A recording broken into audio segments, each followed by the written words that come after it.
राधे कृष्णा सभी भक्तों को। कैसे हैं आप सभी? राधा रानी आप सब पे अपनी कृपा बनाए रखें। आज हम बात कर रहे हैं भीष्म पंचक व्रत की, जिसकी शुरुआत देवउठनी एकादशी से होती है और इसका समापन कार्तिक पूर्णिमा के दिन होता है। इस तरह से भीष्म पंचक व्रत का पालन 5 दिनों तक किया जाता है। इसे पंचभीखा और विष्णु पंचक के रूप में भी जाना जाता है। मान्यताओं के अनुसार इन 5 दिनों में जो व्यक्ति सच्चे मन से उपवास रखता है उसे उसके सभी पापों से मुक्ति मिल जाती है। इसके अलावा ये व्रत बच्चों के अच्छे स्वास्थ्य के लिए भी रखा जाता है। सबसे पहले चर्चा कर लेते हैं भीष्म पंचक क्या है। पौराणिक मान्यताओं के अनुसार जब महाभारत के युद्ध में पांडवों की जीत हुई, तब श्री कृष्ण भगवान पांडवों को भीष्म पितामह के पास लेकर गए। बाणों की सैया पर लेटे हुए भीष्म पितामह सूर्य के उत्तरायण होने की प्रतीक्षा कर रहे थे। तब श्री कृष्ण ने भीष्म से पांडवों को कुछ ज्ञान प्रदान करने का अनुरोध किया। कृष्ण भगवान के अनुरोध पर उन्होंने पांडवों को राजधर्म, वर्ण धर्म, मोक्ष धर्म का ज्ञान दिया। कहते हैं कार्तिक शुक्ल की एकादशी से लेकर पूर्णिमा तिथि तक यानी कि कुल 5 दिनों तक भीष्म द्वारा ज्ञान देने का यह क्रम चलता रहा।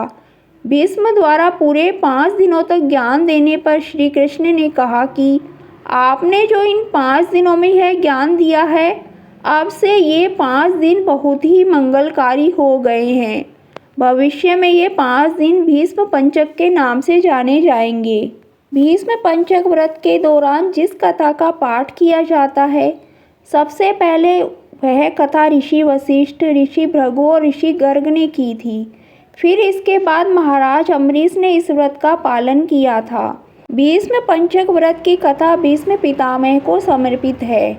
कथा के अनुसार कहते हैं प्राचीन समय में कानपुर में सोमेश्वर नाम का एक गरीब ब्राह्मण रहता था, जो भगवान विष्णु का परम भक्त था। वह हमेशा ही कार्तिक महीने में गंगा स्नान कर भगवान विष्णु की पूजा करता था।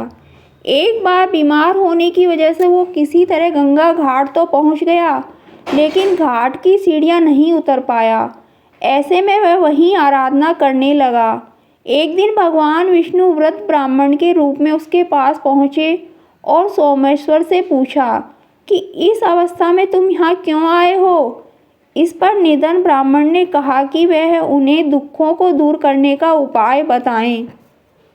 तब व्रत ब्राह्मण के रूप में पधारे भगवान विष्णु ने कहा कि कार्तिक माह की एकादशी से पूर्णिमा तक 5 दिन को भीष्म पंचक कहा जाता है। अगर इन 5 दिनों में गंगा पुत्र भीष्म को जलदान किया जाए, इसके साथ ही गंध, अक्षत, पुष्प पूजा की जाए और भगवान विष्णु की विधि विधान पूजा की जाए तो मनुष्य के सभी दुख दूर हो सकते हैं। इसके बाद गरीब ब्राह्मण ने यह व्रत किया, जिससे उसके सभी दुख दूर हो गए। वीडियो में दी गई जानकारी और कथा पसंद आई हो तो लाइक करें, शेयर करें और कमेंट्स करके बताएं कि कैसी लगी। चैनल पर नए हो तो चैनल को सब्सक्राइब कर ली। जय श्री राधे कृष्णा।